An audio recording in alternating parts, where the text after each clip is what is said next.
Alors comment parler à nos enfants de ce qui est en train de se passer en ce moment et du coronavirus? Alors c'est vrai qu'on serait tenté par ne rien dire et se dire qu'ils sont trop jeunes pour comprendre et que ça peut leur faire peur.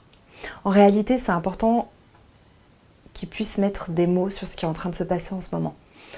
Ils voient les gens dans la rue, ils savent qu'il faut qu'on reste chez nous, ils voient aussi la réaction de leurs parents et c'est important qu'ils comprennent. Parce que ce qu'ils ne comprennent pas peut engendrer de l'excitation.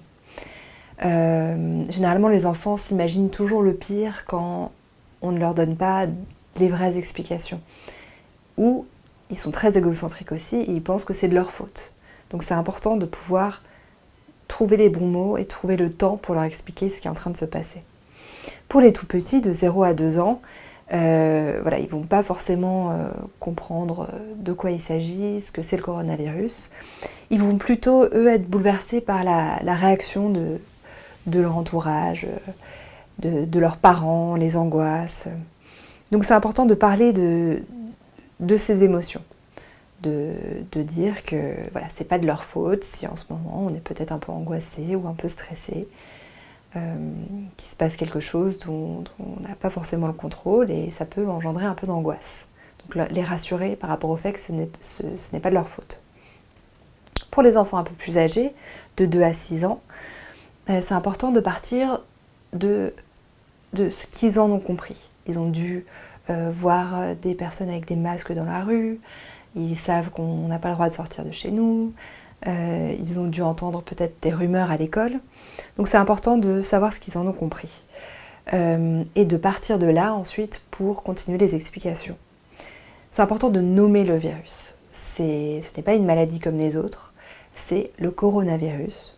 C'est un microbe qui est invisible, qui se transmet très rapidement, c'est pour ça qu'on est obligé de rester chez nous.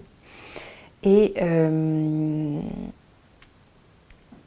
surtout ne pas oublier de dire que c'est une maladie dont on guérit, hein, que vous êtes là pour les protéger, que c'est pour ça qu'on n'a pas le droit de sortir de chez nous, qu'à l'extérieur il y a les hôpitaux, les médecins, les infirmiers qui sont là pour soigner les personnes malades, mais que voilà, pour contrôler la progression du virus, c'est important de rester chez soi.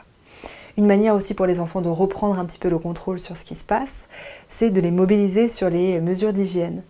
Par exemple, le fait de se laver les mains, de ne pas se faire de bisous, de câlins, de porter des masques comme si on était des super-héros pour combattre le coronavirus.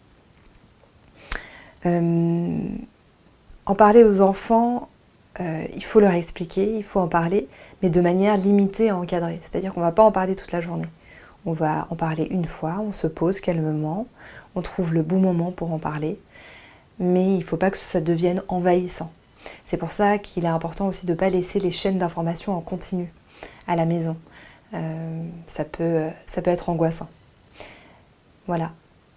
À bientôt et bon courage.